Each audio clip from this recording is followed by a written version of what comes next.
Kuwait, they live like kings. The poorest person in Kuwait, they live like kings. And yet they're not paying. We make it possible for them to sell their oil. Why aren't they paying us 25% of what they're making? It's a joke.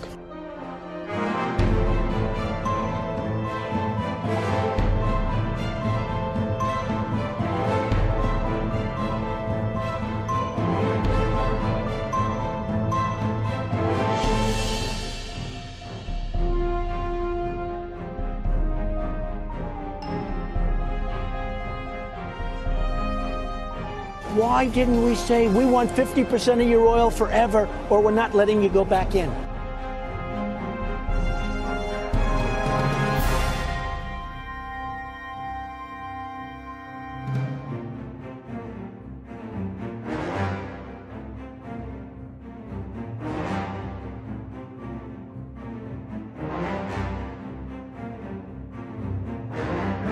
Le Dey d'Alger prend même en otage 2 équipages de navires.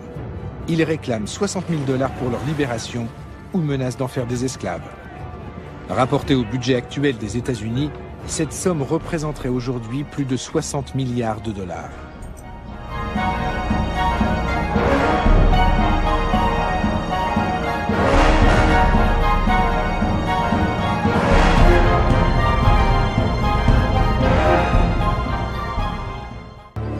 Nous les avons achetés.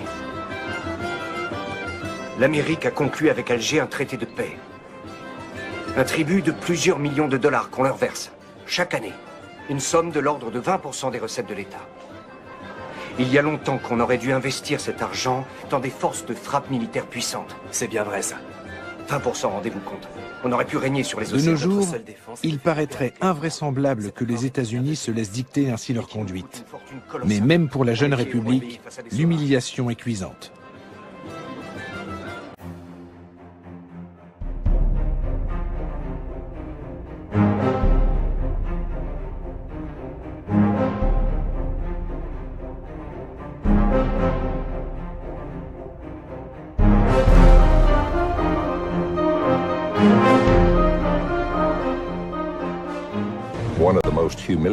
En 1795, les États-Unis ont connu un épisode particulièrement humiliant.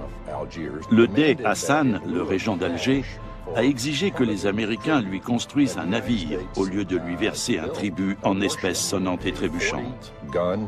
Il devait livrer à Alger une frégate d'une 40aine de canons doublés de cuivre.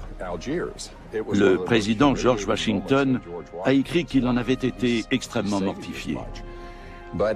Mais les États-Unis étaient faibles à cette époque, et le président a jugé que son pays n'avait pas d'autre choix que de s'exécuter. Il savait pourtant bien qu'avec ce navire de guerre, les Algériens captureraient de nouveaux vaisseaux marchands américains et européens. Les Américains sont piqués au vif par tant d'impertinence et décident de construire des navires encore plus rapides, conçus pour durer. En somme, meilleurs que ceux des corsaires. Les États-Unis veulent ainsi mettre fin aux conditions humiliantes du traité de paix et d'amitié qui les lie à Alger.